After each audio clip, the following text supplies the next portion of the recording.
setia Leadership Talks, kembali lagi bersama kami bertiga, saya Poni, dan ada Sally dan juga Pina dalam obrolan seru seputar dunia kepemimpinan. Hai semuanya, kali ini kita akan membahas topik yang penting banget, yaitu tentang kepemimpinan visioner. Tema ini menarik banget karena bicara soal bagaimana seorang pemimpin yang bisa punya arah yang jelas dan menginspirasi timnya. Betul banget Sally. Dan hari ini kita nggak sendirian karena sudah hadir 6 narasumber hebat yang siap berbagi pandangan dan pengalaman mereka. Yuk kita kenalan dulu. Halo semua, saya Aida, saya aktif dalam bidang pengembangan organisasi. Halo semua, saya Wati, dosen yang berfokus pada kepemimpinan dan manajemen perubahan. Halo semuanya, saya Dewi, praktisi HR di sebuah perusahaan nasional. Saya Denta, mahasiswa aktif di organisasi kampus. Halo, saya Rahma, saya dosen dari bidang kreatif. Dan saya Novi, trainer dari pengembangan diri dan motivasi. Baik, langsung saja kita mulai. Bu Wati, menurut Ibu, apa sih sebenarnya makna dari kepemimpinan visioner itu? Oke, jadi kepemimpinan visioner itu kemampuan seorang pemimpin untuk melihat masa depan dengan jelas dan memotivasi timnya agar bergerak ke arah yang sama.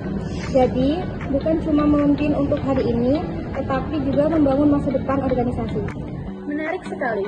Kalau begitu bagaimana cara membangun visi yang jelas dan menginspirasi? Mungkin menurut Mbak Novi bisa dijelaskan? Tentu, visi yang menginspirasi itu harus sederhana tapi kuat maknanya. Pemimpin harus paham tujuan besar yang ingin dicapai, lalu mengkomunikasikannya dengan semangat dan konsisten. Dan yang paling penting, dia sendiri harus jadi teladan dan begitu. Kalau bicara soal peran visi dalam menentukan arah dan tujuan organisasi, bagaimana pengaruhnya terhadap tim, Mbak Dwi? Visi itu seperti kompas, tanpanya tim bisa kehilangan arah. Dengan visi yang jelas, setiap keputusan strategi dan langkah kecil akan terarah menuju tujuan besar bersama. Itu yang membuat organisasi solid dan kokoh. Setuju banget. Kalau dari dunia bisnis nih, menurut Mbak Rahma, mungkin punya contoh nyata gitu dalam kepemimpinan visioner? Jadi contohnya itu ada banyak ya. Misalnya pemimpin yang mampu melihat peluang di tengah krisis. Itu pada saat pandemi contohnya. Jadi di situ ada yang berani nih beralih ke bisnis digital. Itu menunjukkan kemampuan pemimpin dengan visi yang jauh ke depan agar keberanian mereka tuh mengambil resiko tersebut. Keren banget contohnya nih. Nah, Kak Denta, gimana nih penerapan kepemimpinan visioner di lingkungan mahasiswa, bisa dijelaskan? Kalau menurut saya, pemimpin visioner di kampus itu yang bisa menciptakan program berkelanjutan, bukan cuma event yang jangka pendek. Misalnya membuat sistem kaderisasi supaya organisasi tetap aktif, bahkan setelah pengurus berhenti. Luar biasa ya. Dan terakhir, Aida, boleh nih simpulkan secara singkat kenapa kepemimpinan visioner itu penting ya?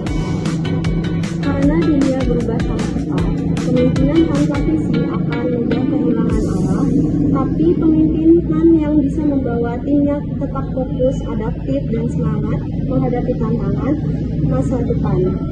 Wah, luar biasa banget ya pembahasan kita hari ini. Terima kasih untuk semua narasumber yang sudah hadir dan memberikan pandangan masing-masing. Semoga pembahasan kali ini bisa menginspirasi para pendengar untuk memulai membangun kepemimpinan visioner masing-masing. Sampai jumpa di episode berikutnya. Terus belajar, terus menginspirasi, dan jadilah pemimpin yang visioner.